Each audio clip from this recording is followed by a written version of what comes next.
And let's have a look at our news wrap for today. Authorities of technical universities are reporting a mass exodus of their lecturers just a little over a year after their upgrade from polytechnic status.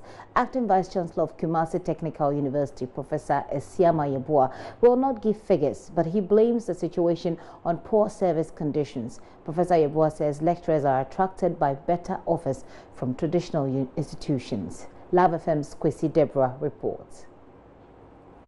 The government converted 6 polytechnics into technical universities. Under the framework, polytechnics are mandated to undertake practical-oriented training. It required lecturers to upgrade themselves in terms of academic qualification.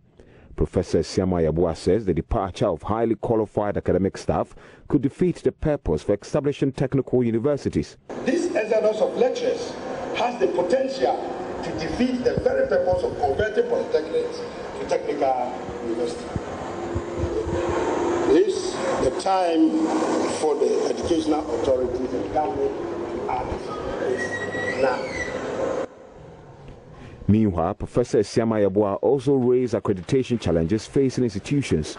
Deputy Minister for Education, Dr. Yao Osei-Aduchum, assured a speedy process to enable schools to admit students for bachelor degree programs. Regarding accreditation challenges, and the Ministry of Education will facilitate the process to ensure that we give true meaning to the fact that this institution is a technical university and can in fact admit our students to their bachelor degree program.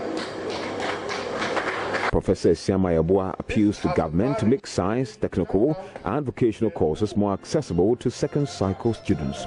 Reporting for JoyNews, Kwesi Deborah.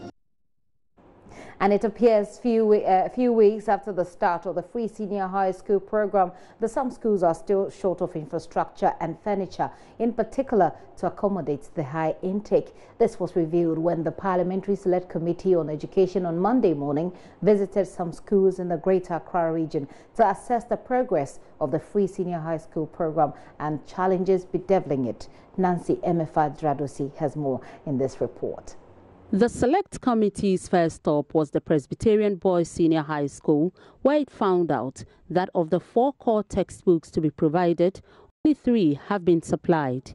Headmistress of the school, Lady Queen Efriya Akrufi, hence called on government to, as a matter of urgency, provide them with furniture and complete construction projects stalled in the school. Out of the 4 core subject textbooks, we have received 3: mathematics, social studies, integrated science, and we have been informed that soon we shall receive English language. We also need chairs for the new assembly hall and beds. At the Kwabenya Community Day Senior High School, it was revealed that out of the 475 students enrolled, only 146 have furniture provided.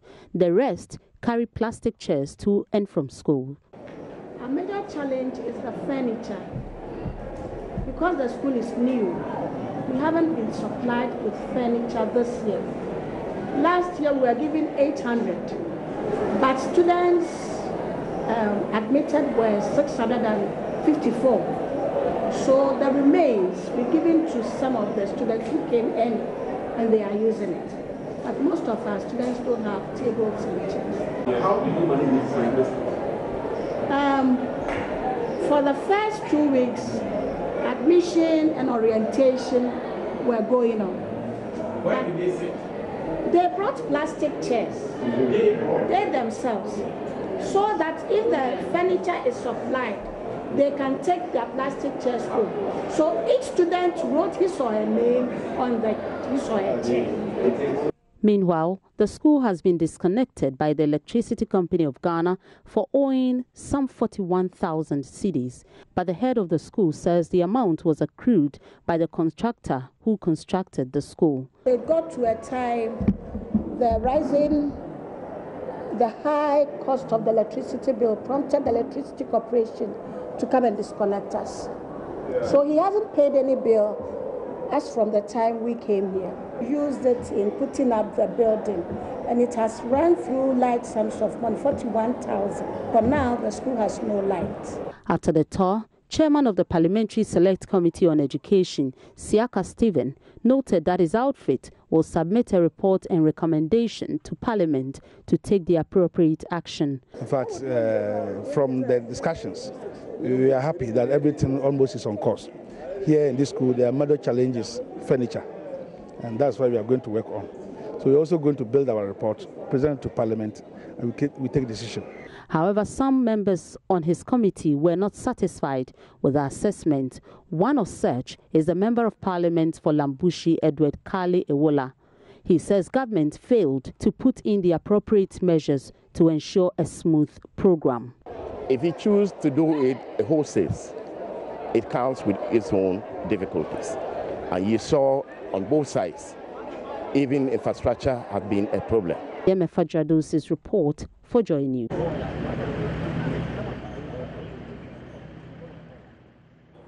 And away from education, the Association of Oil Marketing Companies has rejected government's new decision to regulate the oil and gas sector. The group is also calling for clarity, describing government's decision as ambiguous. Among the decisions taken by government following the Atomic Junction gas explosion is closure of substandard fuel stations and cessation of approvals for construction of new stations. But Chief Executive Officer of the Association of OMCs, Kweku Ajimanjia, explains his members are hoping for a review of the decisions. Again, what government is doing again, it's a shared responsibility. What government has brought up, let me correct, is no regulations. They are decisions of the cabinet. Right. And the concerns that we have is that we have put them together. In fact, I must tell you, the weekend we had to have, our members were calling like crazy, and I had about 150 missed calls on my stuff. They're scared? I tell you. That their businesses are going down? No, there was no clarity in some of the things. Okay. So we rather seeking to have dialogue with the government so that we can have some clarity. Okay, which of them for you doesn't have? I said now, I think we put them all together. We are in the discussion now. It would not be very good for me and for us as a sign of good faith, just trying to preempt what is going to happen. Okay. So as soon as we are done, we'll be the first to know. Have you engaged government on this? Yes, we do. We started having, we had a meeting yesterday, late in the afternoon. So we started the process. At what level? And I call them the 9 lessons and carols.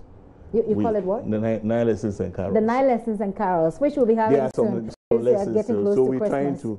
We're trying to work it out with the government as one after the other. What decision did you arrive at that meeting? Well, basically, it's dialogue. Okay. Dialogue. Dialogue to make sure that we get, in dialogue sometimes it's a win-win issue.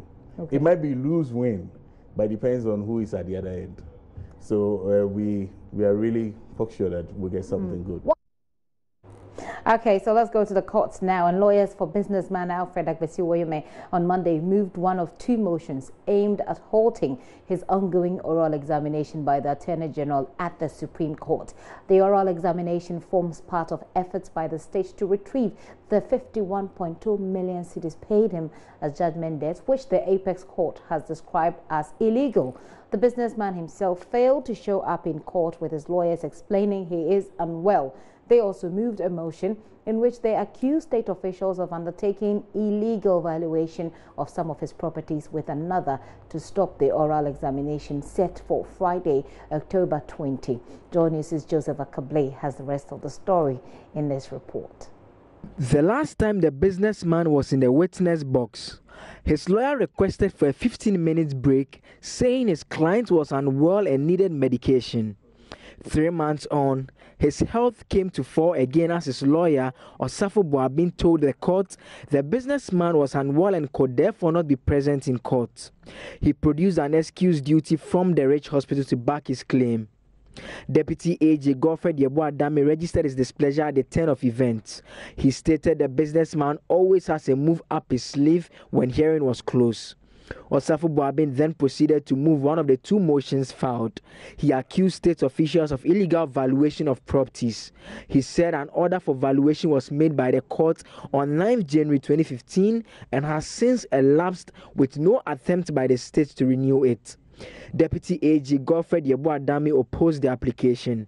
He called on the court to reject it, arguing the state secured another order on 6th January 2016, this before the first order elapsed. This, he said, allowed for the state to proceed with the valuation without requiring a renewal. On Friday, October 20, sole Judge Justice Ampa Benin will decide as to whether the valuation exercise carried out by state officers was within law or was contrary to law. The second issue that will be brought to his table will be the motion by the businessman seeking to halt his oral examination entirely. So lawyers on both sides will put forward their arguments. What remains to be seen is whether the businessman will show up in court. The reason being that the excuse duty which was brought to the court asked for 2 weeks. So we may expect him to be absent on Friday, October 20. Reporting for JoyNews from the Supreme Court, I am Joseph Akable. And the woes of Woyume continues, but President Akufo-Addo and his visiting Ivorian counterpart Alassane Outtara are expected today to sign a strategic partnership agreement recently fine-tuned by ministers from the two countries. The new agreement incorporates, among others, the recent maritime boundary dispute ruling setting out the new maritime boundary between Ghana and Cote d'Ivoire, as well as plans by the two countries to cooperate on the world cocoa market. The Ivorian leader, who is on a 2-day state visit, appealed to his fellow nationals living in Ghana to consider making a return to their home country following the remarkable improvements there after the 2010-2011 civil war. Latif Idris has more.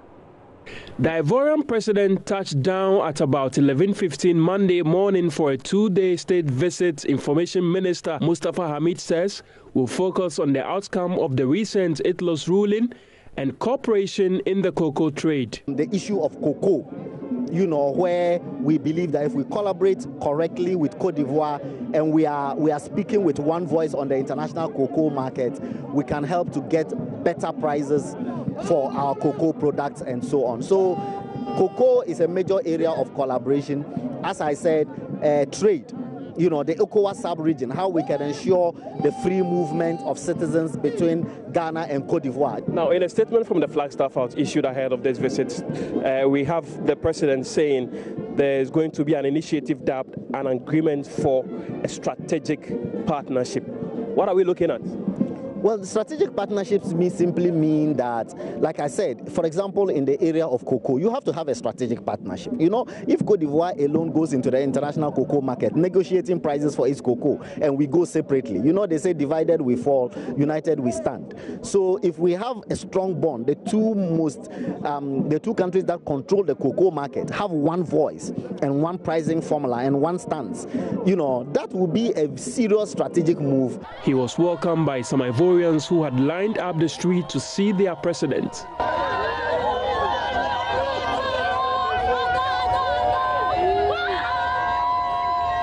At the Flagstaff House, ministers from both countries read and fine-tuned a strategic partnership agreement which is expected to be signed Tuesday.